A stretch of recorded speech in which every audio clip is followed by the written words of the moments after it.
right. Thanks again for coming in our second session of the lighting and rendering track. I'm Christophe Herry. I've been organizing this track for like 15 years or so. And this year, because kind of a restart after COVID, we have a pretty eclectic content. So we went from an art and stylized thing, and then we're going back to physically based rendering, which is a subject dear to me, as we talk together about that. And Zap has been involved with rendering for decades. He's been influential at Mental Images, if some of you remember the company, and he's been influential very much so at Autodesk now, and coming up with this standard, and he's presenting the underpinning and the history of this OpenPBR standard. Thank you. Yes, so what Chris is saying, I'm an old fart, and that is true. So first, the lawyers are forcing me to show you this, and while you internalize this, I add my own legal disclaimer that any drawing in this is made not by AI, but by me. So if they suck, it's my fault. So there's that. So we're going to talk about OpenPBR, a proposed industry standard physically based shading model. That's a mouthful. I had a different idea for name of this presentation. I wanted to call it the fine art of herding cats. And we get to that eventually. So first I'm going to introduce some stuff, some why, some history. And what is this thing anyway? And how can you help? And how was it done? So who am I? And why am I standing here? Good question. So this is my first computer. Like I told you, I'm an old fart. You could have 78 by 75 pixels that could be black or white. You had the choice. That was not enough for me, so I built my own graphics card so I could have the fantastic resolution of 240 by 240 in 16 glorious shades of gray. I'm actually studied electronics. My motto is nothing I do professionally I have any training for whatsoever. So that's good. So who else built their own GPU in here? Anybody? And working for NVIDIA does not count. Okay, just checking. Then I started working in the mechanical CAD industry, doing a bunch of boring mechanical stuff, but rendering was still my passion. So on nights, I wrote a renderer called Ray Tracker, which the company I was working for actually started selling, and we sold 2 copies. And then 3D Studio was released, so that's the end of that. But you could even animate stuff in AutoCAD of all things. So yeah, that's how old and fart I am. But eventually I ended up at Mental Images. If anybody remembers the Mental Ray renderer, that's what they did. And I ended up as officially the shader wizard. Yes, that was my title. It was printed on the business cards. They probably never thought I would use those with business cards, but I ended up going to a lot of conferences and giving away a lot of shader wizard business cards. And one of the things I did was a subsurface scattering renderer, shader. And it was actually the first time one of my shaders were used in a feature film was to render Keanu Reeves. Can somebody guess in which movie? Exactly, Constantine, yes. And because The Matrix was just before when I started. And there's a funny story about that also, because the main use of the shader was actually for a bunch of dying cows, which had maggots and yucky stuff going on. And then they decided to grade that shot day for night. So in the final movie, just black silhouettes. So you can't see anything. That's the show business for you. At Mental Images, I came up with something called the Arch and Design material, or if you're a Maya user, what's called the Mia material. And we're going to get back to that later. This is an old image from back then, which kind of shows, like, sort of proud of, because one of these is a photo and the other is rendered with the Arch and Design material. So I was pretty happy that we could get there. Then Mental Image gets acquired by NVIDIA, and suddenly I'm an NVIDIAt, or whatever they call them. So I was doing that for a few years, and I was working with Autodesk, with Mental Ray stuff, so I was talking to a bunch of Autodesk people in meetings every bloody day. And since some happenstance, I will tell you over beer, I ended up being employed by Autodesk, but doing exactly the same things. I was in the same meetings with the same people, talking about the same stuff. The only difference was the name on my badge, basically. So since 2011, I'm now at Autodesk again, and Then, of course, Autodesk ended up acquiring Solid Angle, the guys who make the Arnold renderer. So what I do right now, I am the 3ds Max Arnold guy. So I make the integration for Arnold into 3D Studio Max. So that's me. So why do we need this kind of thing? And what is this whole physically based rendering? I'm going to do a real crash course in the why of physically based rendering.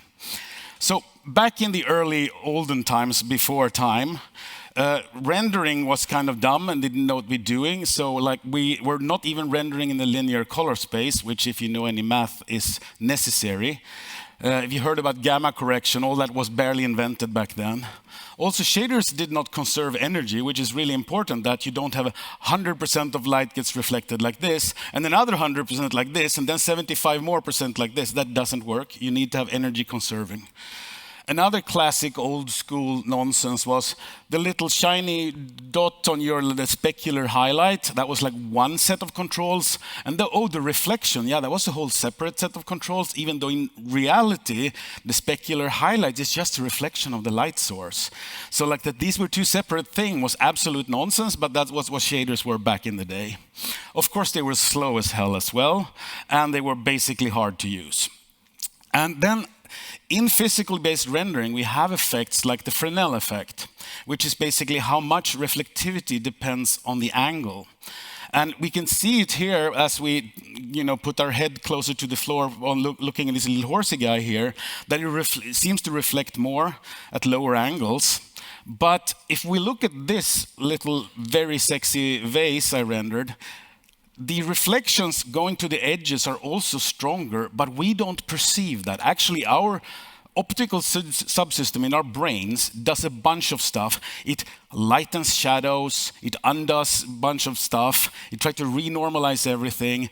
So we don't see these Fresnel effects. So to people, it's actually non-obvious that you have to turn this checkbox on that says Fresnel. What's that? Well, that's the Fresnel checkbox. It should always be on because everything has Fresnel. If Chris Nichols was here, he would join in the chant, everything has Fresnel. The energy conservation logic used back in the day tend to be dumb and not really useful.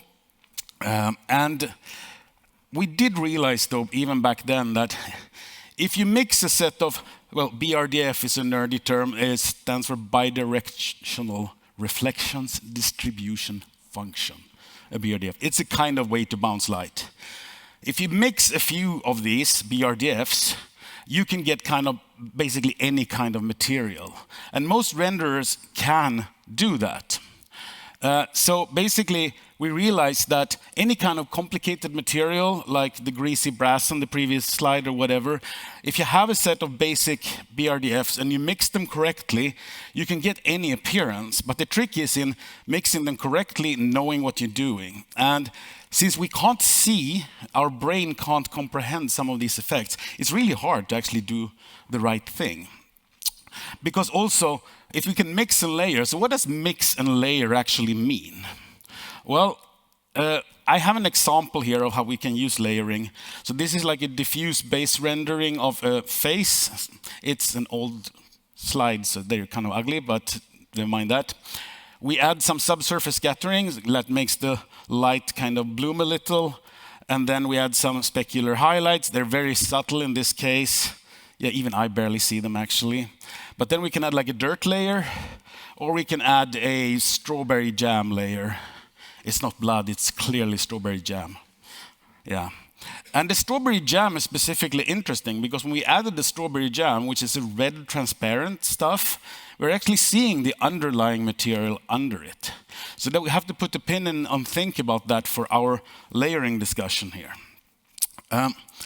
So when you want to mix two sets of BRDFs, two sets of reflective stuff, that's mathematically simple. You basically just, you mix the two. Just make sure you never have more than 100%. So here we have a blue metal versus a wood, and on the left is 100%, and on the right it's the other way 100%.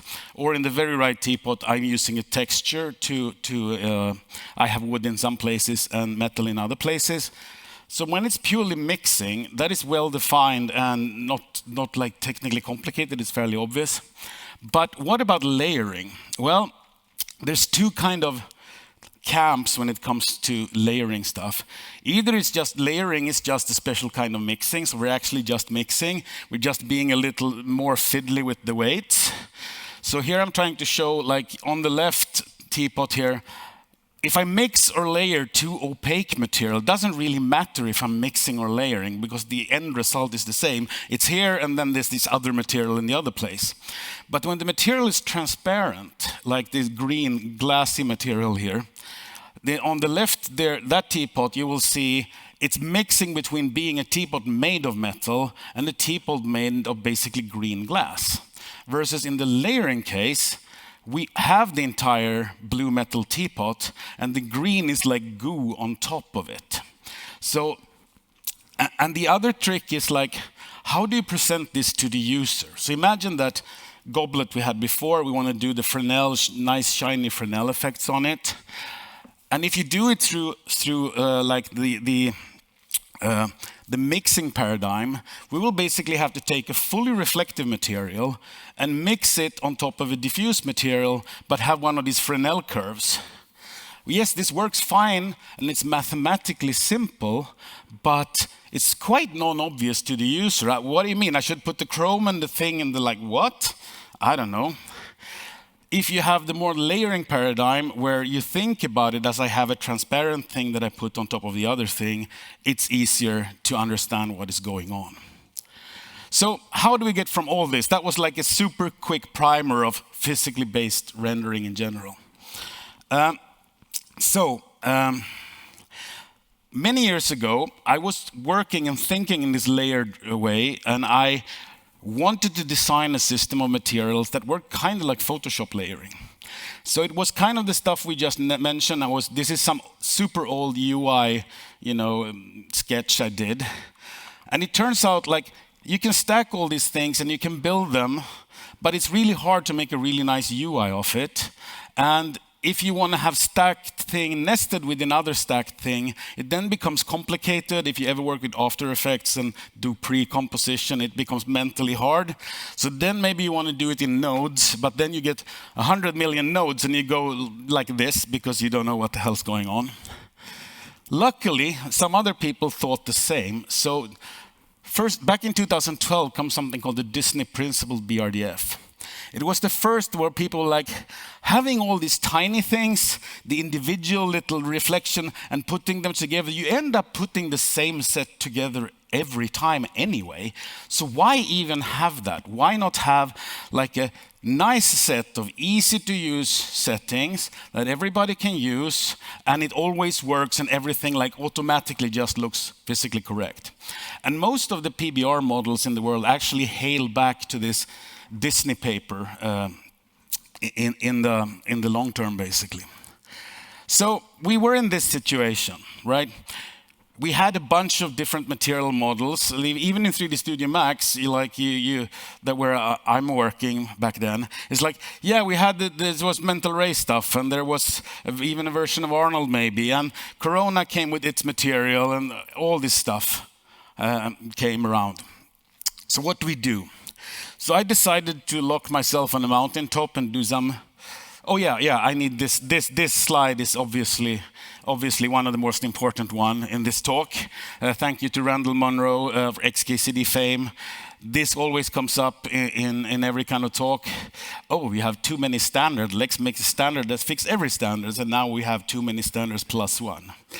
So I thought, what the hell can we do about this? Let's make sure the plus one is better. So I locked myself in a room where actually, where I was back then, I was doing a lot of high-speed drone flying, was my way to clear my mind. These days I actually improvise music on the internet instead. But I came up with something called the physical material that we added to 3D Studio Max. Because I was thinking about lagom. Lagom is a very famous Swedish word that doesn't exist in many other languages. Lagom is just right, not too much, not too little, no excesses, but still nothing missing. So we wanted this to be lagom.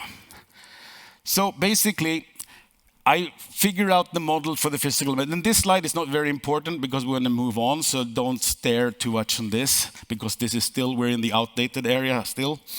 But the physical material was fairly successful. It was a fairly simple, like UI, and everybody could see. There's a fairly low amount of parameters, and you could still do quite a lot of stuff. But that's when we came into the era where we acquired a solid angle. So suddenly we were with a brand new, super sexy renderer. And solid angle, the Arnold renderer, was also at a peculiar point in time where it had like a standard shader, but it was, everybody agreed it was not like the best. It was doing a lot of this old thing I was just talking about. There was, however, something called AL Surface that Anders Langlands did, and a lot of people used that instead. So when we went from Arnold 4 to Arnold 5, we decided to get rid of the old standard and out with the old and in with the new. So we basically said physical material is kind of almost good. It's lacking a few things, and it has a couple of dumb old stuff still there. So we basically took standard surface, physical material. In Arnold, it's called standard surface, which is really, it's physical material minus some dumb stuff, and plus some cool stuff like sheen and fuzz for doing cool cloth, and a thin film layer for doing iridescence and stuff like that. So basically, physical material is the pimply teenager, and standard surface is the adult in the room. So that's like where we ended up there. Here's some old rendering examples of seeing this in various renderers. This is so old, so Mental Ray was still in this list. Mental Ray doesn't exist anymore. And yeah, even third-party renders like V-Ray could render this. Actually, Max's scanline does it worse because it can't do glossy reflections. Anyway. Okay, so we're at a good place with the standard surface, and we attract the attention of the Academy Software Foundation that defines the MaterialX standard. Because Autodesk had already tried to do exactly the same as MaterialX internally. We had something called AMG, stood for Abstract Material Graph. It was pretty much exactly what MaterialX would end up being. And when MaterialX was released, was like before we were kind of done with AMG, we went, crap, they went first, and then we said, okay, if you can't beat them, join them.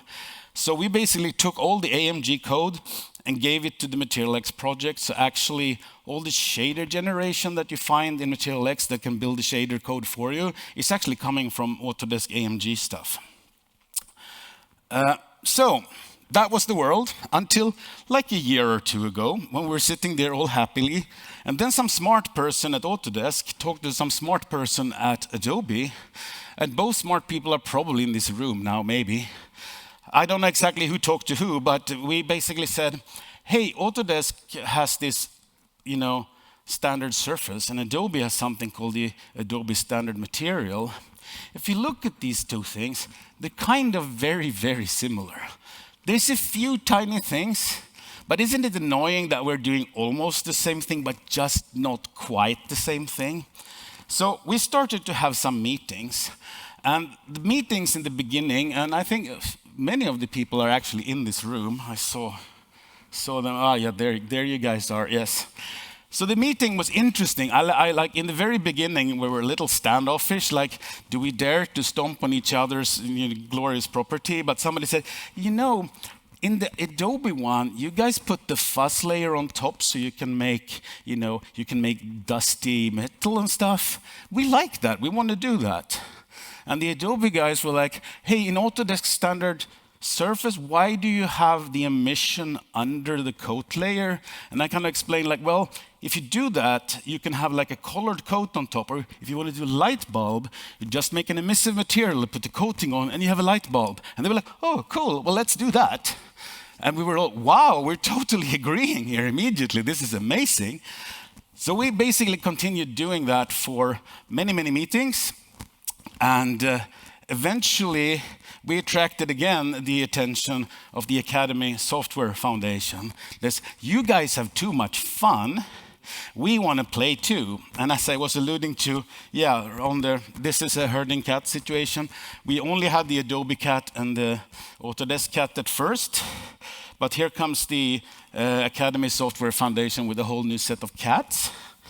And also, of course, making OpenPBR folded in as a sub-project of MaterialX.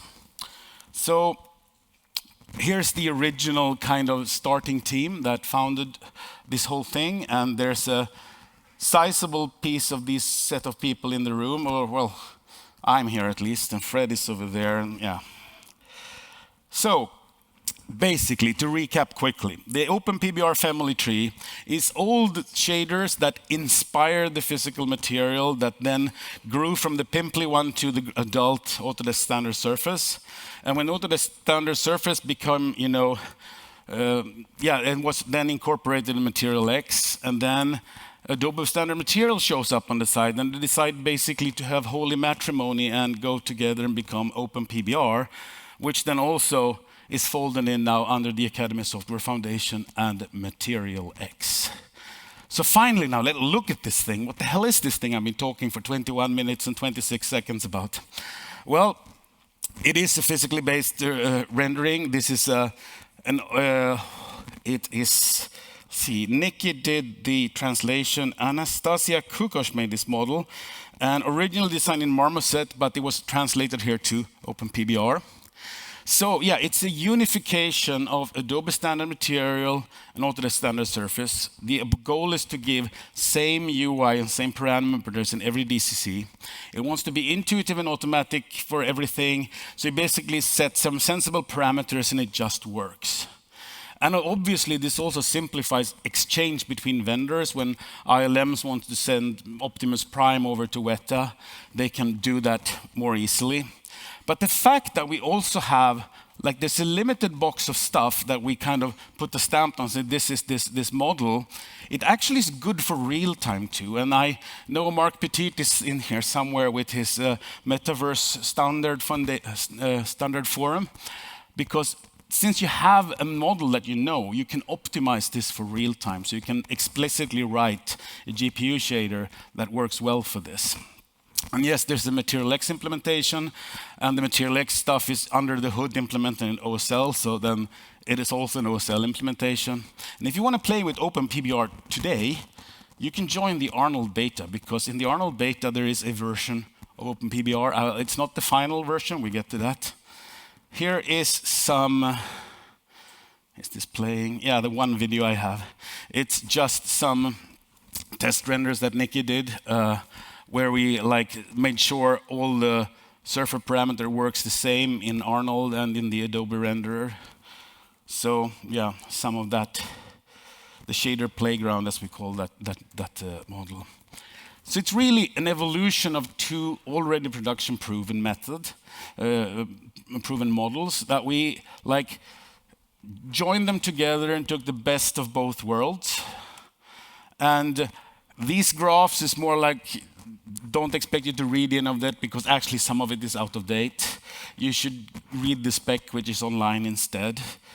And but some of the things we did, was the fact that this fuzz layer could be on top of the everything. In the standard surface, the fuzz layer was somewhere deep in the stack. Now it's on top, so you can make dusty metal. And also we took from the Adobe model the way of coloring metals. In standard surface, you just had a color and then there was like an edge color. But metals have a peculiarity that around 82 degrees there's the special little dip. And it's actually there where you want to put the color of stuff. So from the Adobe model, we took this. And here's just some sexy images. So you can suck in the glory of this thing. And how are we doing for time, by the way? Reasonable. So how did this happen? Or did we actually do this? Well, it's long meetings. It's sitting in Zoom meetings and talking to everybody. Actually, the meetings are open. They're announced on the Academy Software Foundation Slack. And they are every other Tuesday, 10 a.m. Pacific, 6 p.m. London time.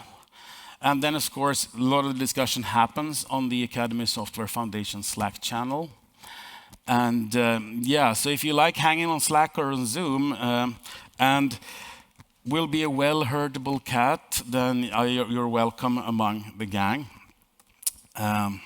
But we are nerds, so we're talking deeply nerdy stuff.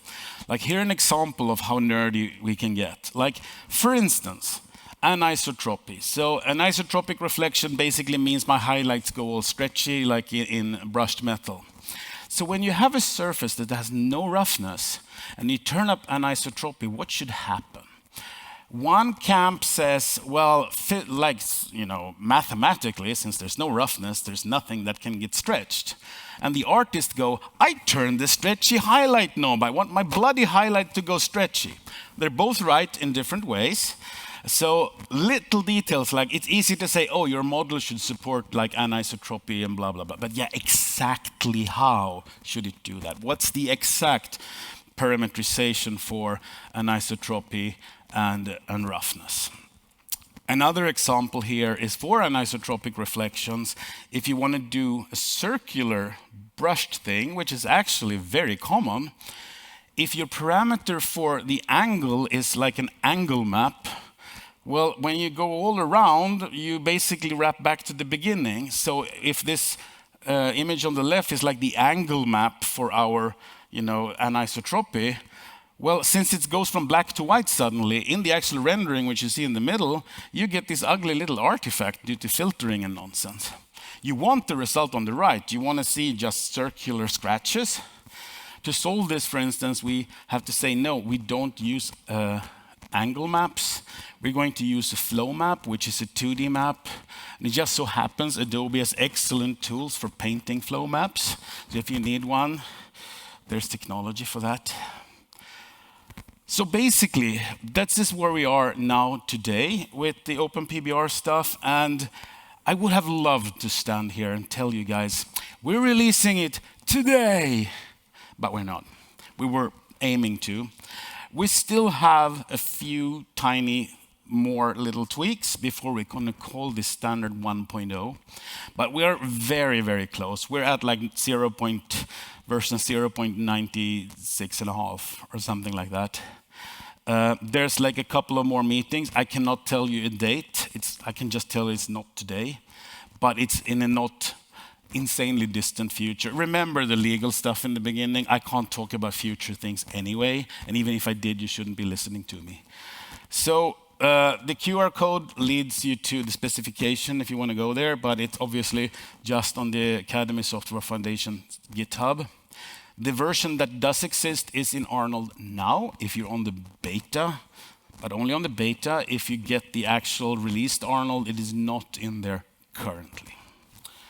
And that's actually it. Oh my God. I went there way quicker than I thought I would. So, questions. And by the way, since the theme of this was herding cats, I actually had a GPS attached to my cat, so this is what he's been doing today while we were talking. He's actually like 6 kilometers from the house, so that's interesting. But yeah, sweaty. Yes, questions.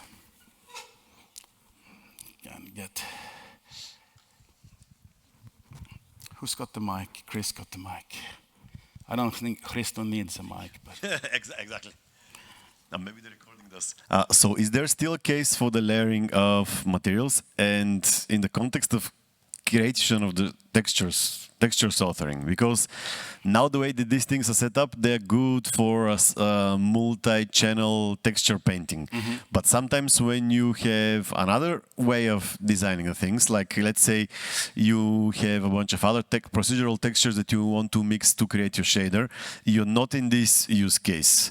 So what do we do when we are at this point where then we'll need to either layer materials and get into the layering conundrum, or fit our textures into the paradigm of the multi-channel texture painters? Right. So if you remember back to the UI proposal page where I had some Photoshop layery stuff, I thought about that already back then, because when I was trying to build that UI, I saw that I was building the same stack of 3 layers every freaking time. And that's when we kind of come to the realization, why are we making it this granular? Because it's never really useful to be this granular. However, imagine taking an OpenPBR and stacking a whole OpenPBR on top of it, or mixing it. I mean, this is things that are still possible, like in Arnold, you have the mix shader, so you can mix multiple ones that way. And we're also thinking maybe having on the more chunky level of layering, like a whole OpenPBR stuck on top of another one, and not be to this little granular level that we rendering designer nerds love, but the normal users just go, huh, when they see that. So I'm not sure it answered your question, but I said words. We had a question over there, I think. Where? Sorry. Thank you. When you show the two images of the plastic bottle, one from Autodesk, the other one from Adobe, we can see a pretty clear shift between the two images, but it is just the interpretation of the light, of the power of the light that causes this? Well, first of all, many of these comparing images that I'm showing are actually a little bit older and might have been before everything was totally nailed down. So you should take it more in the spirit that the goal is for it to be pretty much pixel accurate.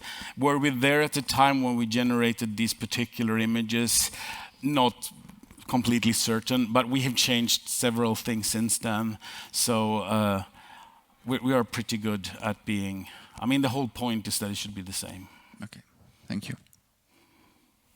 These lights, I understand the previous guys because I cannot see you at all. Thank you. So one of the points in one of the slides was that OpenPBR is very easily convertible or adapted to real time. So maybe one of the things I'm going to ask is how is interop with GLTF, for example, or a conversion or something seen? Right. Especially for like parameters or textures that are not easily translatable, like an IOR texture, for example. I don't know if OpenPBR actually has an IOR texture, but something that GLTF or any other target material doesn't support. Yeah. So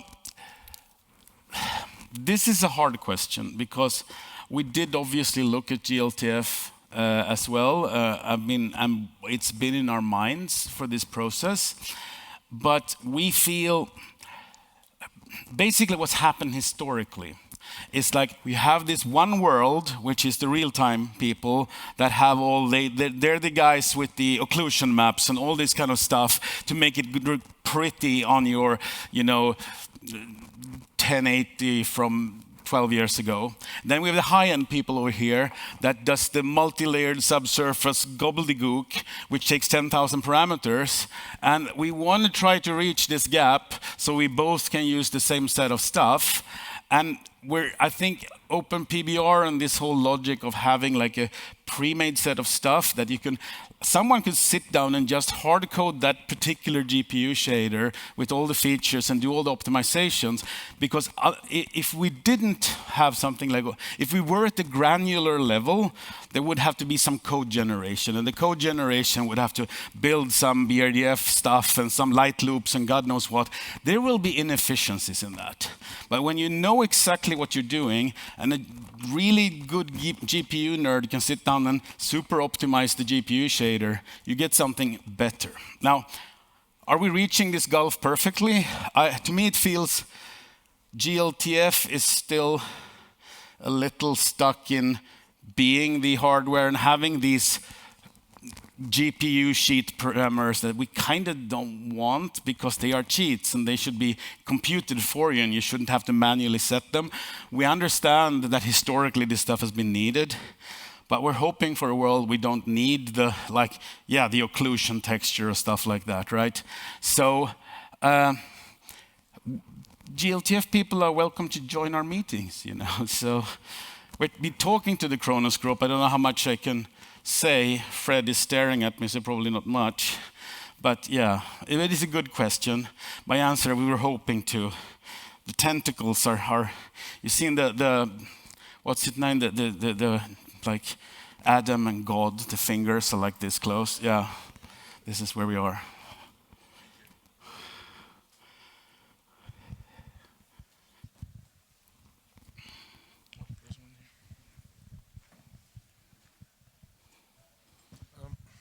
Hello. How do the other cats like it, like Foundry or Maxon or Chaos? Are they in on this too? We do have a lot of cats. We're trying to herd them as well as we can. I don't want to speak for any particular cat because you end up with scratched skin if you do that. So I kind of want to be in no comment on that, but I think everybody agrees that this kind of effort is needed. And then if one person is particularly fond of their particular parameters and are sitting in a corner being sad because that is not added, might happen sometimes. Or that might show up in a future version or stuff like that. So this will be a moving standard. We will trying to get an 1.0 out really soon. Yeah, there will be a 2.0, and it might have some additional features which have feedbacks from those other cats. If I may pose a second one, what about hair or volumes? This is an excellent, yes. So specifically, since hair and volumes are kind of a different breed of shading, I mean, almost everybody who runs any of the modern renderers, they found there's one shader for the regular crap, and then there's this totally special thing for hair, and there's also volume shader, which is its own thing. And I think we can't escape that world. So we said we might need like an OpenPB hair someday. I don't know, but this is probably something separate. And an OpenPB smoke, no, that joke didn't land. Well, but OpenPB hair, I came up with that right now. I'm that funny. Yeah. Zap, I have a question for you too. Like I appreciate the roughness question and the anisotropy question, even though I think it's a non-issue personally, like we talked about. Yeah. But I think there are deeper problems like mesostructure and microstructure. How do you handle the interplay between bump mapping and specular roughness, or roughness in general? Well, how do you standardize that? First of all, that's not really part of the model, because the model is describing how a subsurface is supposed to look. And these kind of things, like you're talking about stuff like, oh, I realize I'm filtering out the bumps because the space monster is a mile away, so I need to replace that with kind of a roughness thing. To me, that's almost like an implementation side thing, and it shouldn't really be part of the way I describe the material. Ideally, the renderer should figure that out for me by knowing what I want. Yeah, but how do you make sure that then things are interchangeable from renderer to renderer? Like, are you going to have like standard scenes that you provide images and you say you have to match this? You know, like otherwise it's not going to work. Like a roughness setting in one renderer will be different in another renderer. Well, the roughness setting itself will not be different, but I mean, I see what you're saying. Like this really advanced technique, like the spec-var maps and these kind of things, where you pre-process the normal maps or bump maps to turn them at a distance into roughness variations. I mean, it's not part of version 1. It wasn't in the discussion for version 1. If you think this is important, you're welcome to join the cat and be an extra cat. Sure. I'm not talking about that exactly, but yeah, okay. No, I see you're more on the principle level. Yeah. There's also in the geometry side and all that stuff. You know, like so. Like to me, the standard should define maybe a tessellation level, a target. You know, like everybody should mimic this, and this should be the bump map you use, and then let's match on that. That's my opinion, but yeah. You had a question too. I don't have questions. I have answers. So this is version 1. It's the same thing I say to the devs. There's going to be another version. So there's sure lots of things to be defined, to be refined, to debug, and but we need to have a pace of version. So we need to start with something. Actually, today, a lot of people lots of studios are using standard surface. And we know for a fact that it's flawed, it's missing some things, but it's working. And that's the value of this. It's having an interchange, a set of parameters, something that artists understand in one application and in another. They don't have to know the little differences that there are in the software. So it goes beyond the material model. Right? And I want to answer on the hair and and the volume. So if you look closely at the spec, it says OpenPBR Surface. Right. And it has always been our intention to extend this to other types of materials. So volumes and hair in particular are very important to exchange production assets, especially characters and effects. So yeah, they're next, but one thing at a time. Let's start with Surface. That's the most common use case. Any more questions? Oh,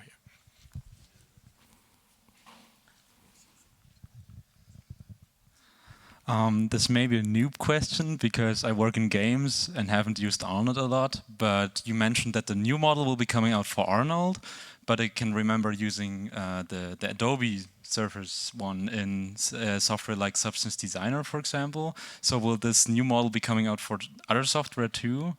Or just Arnold for now? Since I work for Autodesk, the only thing I can speak for is Arnold. So you will find someone in the room with an Adobe badge and direct that question to them if you want to know about Adobe, or some other badge if you want to ask them about it, because I will not speak for other cats, because that gives you scratchy skin. Okay, thank you. Hint, hint, there's a bunch of Adobe guys in the front row. Oh. There's one more question somewhere. Okay. Was it? Yeah. And what about languages? So would this be a one-to-one mapping between different languages implementation of this shader? So let's say NVIDIA only renders shaders written in their language and so on. So the level we're at now is at the specification and the mathematical description of that specification. There is an implementation in MaterialX, which is not actually, the current one isn't even exactly up to the spec. That's one of the reasons we're not calling it 1.0. But, and again, with MaterialX, you have ability from MaterialX to shader generate to several other languages. So you have a lot of that like already in there. But in some cases, for instance, OpenPBR needs some particular BRDFs, like the sheen model is a specific sheen model. And for that to work fully in something like OSL, that particular sheen model has to be in OSL as a built-in closure, which it's currently not yet, but like I'm on the OSL technical steering committee and we're working heavily. We have lots of code submitted to the OSL project from Autodesk.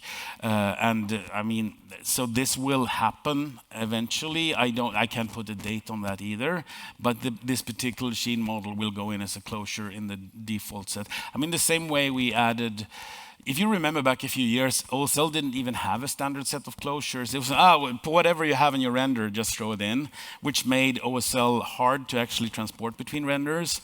And then when MaterialX came up with its basically base set of BRDFs, OSL kind of followed and took the exact same set of BRDFs as the base set. So OSL now has these. And since we're all one big, happy Academy Software Foundation members, all of these projects are under that. I mean, obviously OSL will get this particular sheen model and we will have an implementation there. So yeah, I wouldn't worry too much. Is it done today? No, it's not. Is it done on Tuesday? I'm not so sure, but soon. I think we have time for one more question. The cat's name is Rufus, by the way. Oh, there's one over there. I'll go.